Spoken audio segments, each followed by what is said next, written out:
tu peux faire défiler, c'est pas grave. Je comprends encore une vidéo islamique, n'est-ce pas? Mais écoute, celle-ci est différente. Ce n'est pas un hasard si tu t'es arrêté ici.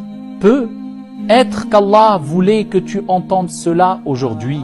Peut être que cette invocation est exactement ce dont ton cœur avait besoin. Alors ne fais pas défiler. Reste ici un instant. Laisse-moi faire cette invocation pour toi.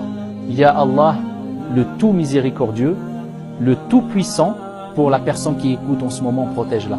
Protège-la du mauvais œil. Protège-la de la jalousie, de la haine et des nuisances cachées.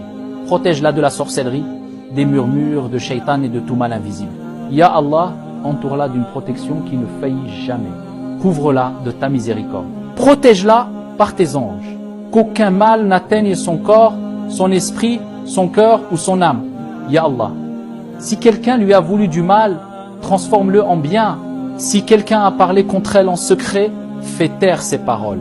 Si un mal a été planifié contre elle, détruis-le complètement. Et remplace la peur par la paix, la faiblesse par la force et l'obscurité par la lumière. Ya Allah, fortifie-la par tes paroles.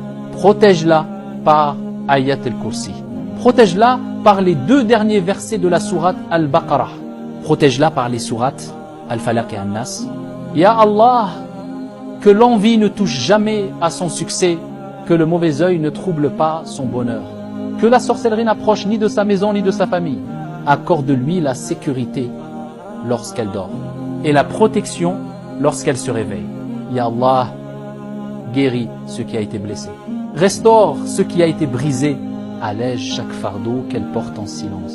Exauce les invocations qu'elle est trop fatiguée pour prononcer à voix haute.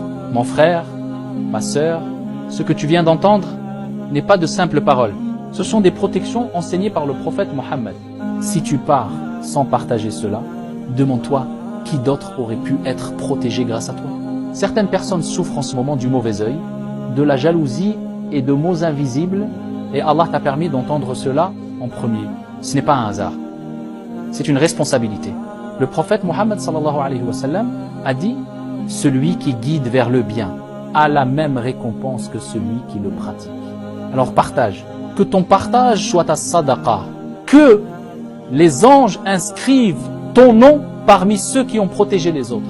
Que cette invocation te suive même après ton départ de ce monde. Ne reste pas silencieux. Ne sois pas avare de khayr. Transmets cette protection, qu'Allah te protège, te récompense et mette la baraka dans ta vie. Parce que tu as choisi de partager. Amen.